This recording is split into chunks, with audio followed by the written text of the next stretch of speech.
thuộc hạ thuộc cần đăng khảo càng hảo để uy có cả mương máu sở nơi tuần sáng khăn ngô này nơi đây đượcเป็นตอนสมัยเช้าเอ็ดและเช้าสองกันเนาะโอกะก็เดี๋ยวบนพ้นอุบไข่ในกว่าหมายเช้าเอ็ดเดี๋ยวไว้ก็ขามุงมาเสือเดี๋ยวอุบไข่ในกว่าหมายเช้าสองในกันเนาะโอกะกับในเมียนมือพองเมียนมือมันตีปอกมาเฮือนั่นย้อนบัวมันนั่นซ้ำเป็นเข้าเป็นปัดเข้าก้อยก็ว่ามือมันไปถึงเฮือนั่นซ้ำมันเหลืองเขามันซ้ำเหลืองแห้งหนาเอาในใดมันก็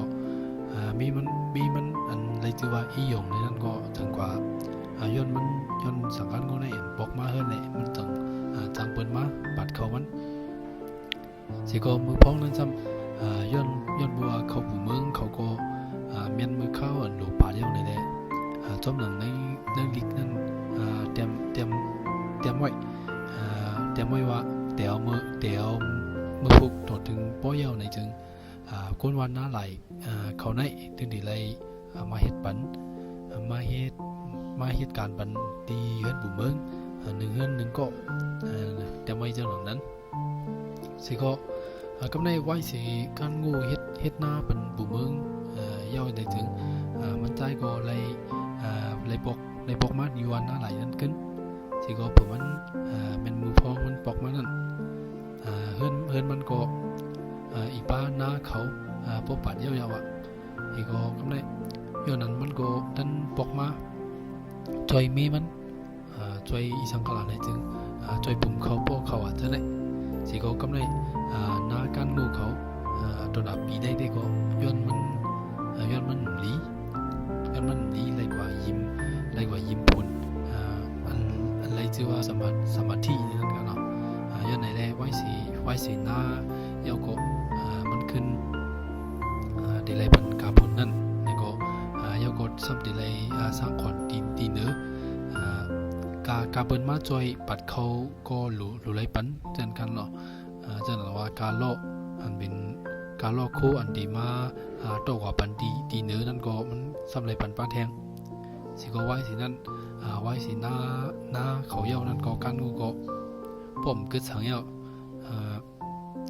ก้อยกึดเขาอีดออดค่ะเนาะกึดเขาอีดออดเลยก็มีมันอะไรชื่อว่านายหยงในนั้นก็ในรถป้อให้ที่เดินหน้านั้นกำเหลียวกันค่ะล่ะอีก็การงูเลยไอจันข้าสองก้อนนี่ก็ย้อนเป็นก้อนใจหนังกันค่ะล่ะมันก็ให้กุยกะป้อมาด้วยนาเขาในจึงป้อกำกว่าย้อนว่าเป็นเจิมลีโกป้านั่นค่ะเนาะ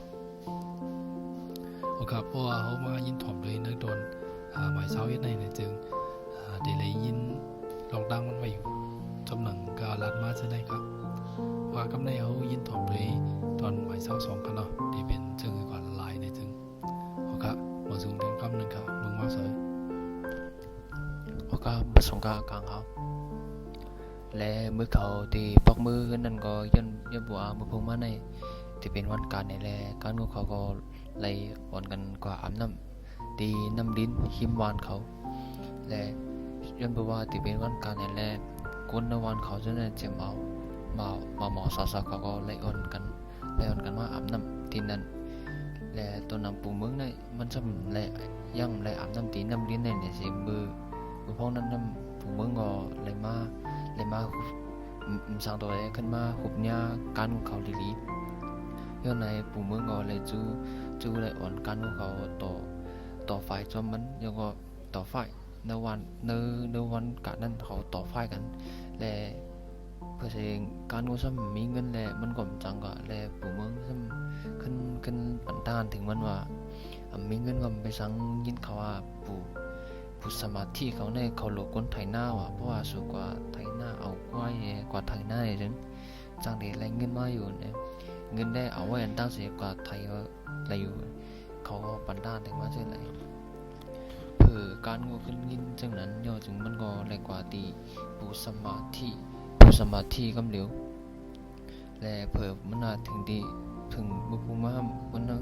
ขึ้นกว่าเรียนไฟตีเนอร์การนั่นในการง่วมมันเรียนไฟบอกเลยก็ต้นเมียดซุ่มอยู่ตาเสียก้อยเลยการซุ่มตาเสียก้อยเผื่อว่า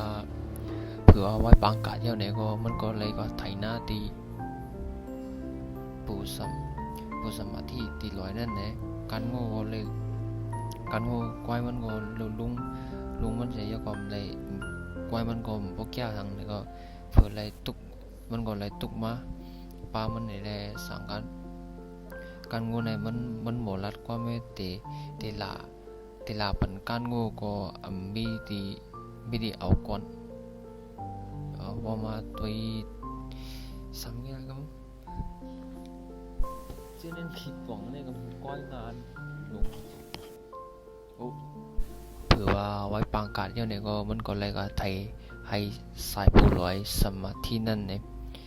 และกวายงานลงมันก็เลยเกี่ยวสังเลยตุกจมมันเลยกินจมมันเพราะว่ากวายตัวนั้นอันสาการโง่เอาไทยนั่นเพราะว่ามันหมดลาดก้อนเนี่ยจึงมันการโง่เนี่ยตื่นยากวายนั้นหลามพังเหี่ยวว่ามาตัวตอนหมายเศร้าสองในที่ได้หันมีอยู่ตรงไหนละโอเคเพราะว่าเรามายินถ่อมได้ในตอน2 ตอนในนี่ก็พอได้เลยยินไว้หนึ่งลองดังมันถึงห